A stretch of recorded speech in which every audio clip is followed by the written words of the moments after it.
All right, Leviticus 26, let's call this one uncircumcised. Not so we can be awkward, but so that we can understand the metaphor that God is using in this chapter when he tells them in kind of midway down verse 41, if then their uncircumcised heart is humbled and they make amends. He is talking about the way in which their heart has been covered during the years they were not trying to hear it. And two things jumped out to me in this chapter. The downside of having relationships to get to that level is basically it can breed a lot of frustration, whether it's family, friendships, or working relationships. But here's the thing about endurance and why I think Paul emphasizes it so greatly is because after you have put in the work and asked God for the wisdom to understand when to just button it and shut up, sometimes what you can see is that seeds that were planted can mix with life circumstance and produce changes that can help you appreciate relationships that you thought you might have lost. And so the beauty of this whole concept of an uncircumcised heart is it is not a permanent condition if the right factors come together. And ultimately the individual, we all have to make a choice as to what we're going to do, whether we're going to open our eyes, our ears, and our hearts to listen and receive the things that friends, especially good friends, when they're telling us the right thing they're trying to tell us, and the ways in which, as we've talked about in previous lessons early on back in Genesis, the way that God is trying to speak to us, not only through his word, which sometimes it can be easy to say, I just really have time to study that. I really don't even have time to click on this 5-minute video. I don't know why I'm listening to you. I get it. But there are a lot of things here that we can really understand that we're missing out on when we just pass it by and say, I just can't make time to understand what God's trying to say. But to the degree you have clicked on, I appreciate and understand that God is not always going to simply talk to you through passages. Sometimes he's going to talk to you through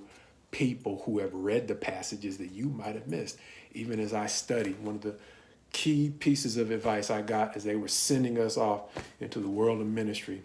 was that you're going to need people who are going to be able to minister to you. And I'm constantly amazed by the number of people who, as much as I've studied a passage,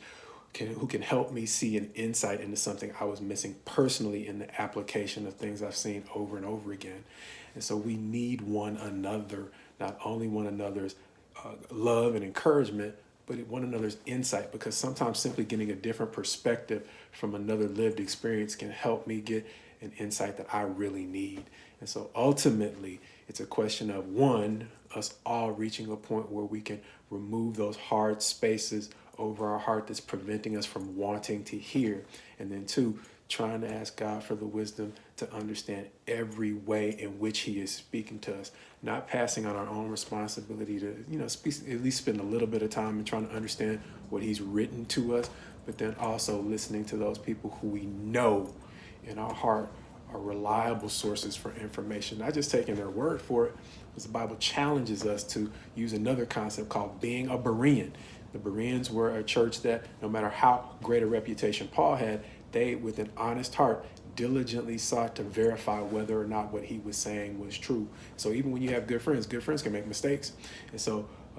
throwing the baby out with the bathwater, term I've used not too long ago, is a bad idea, because there are some times when your friends might give you a mix of good and bad advice, and your responsibility is to filter the good, keep that, and get rid of the bad, as opposed to just getting rid of it all lock, stock, and barrel. But likewise, when we are the ones trying to give the counsel,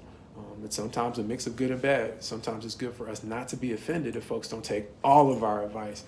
but filter it for the true gems, even if everything we're telling them is on point. Sometimes it just takes time for people to come around, and the beauty of asking God when to be patient and when to simply be peaceful, and hopefully just wish for the best for that person that you love or you care about, is ultimately you will be shocked at the number of times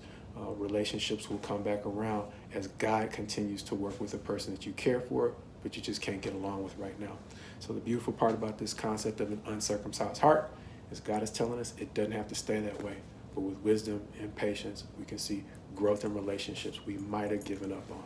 So God's best to all of us as we go forward in him.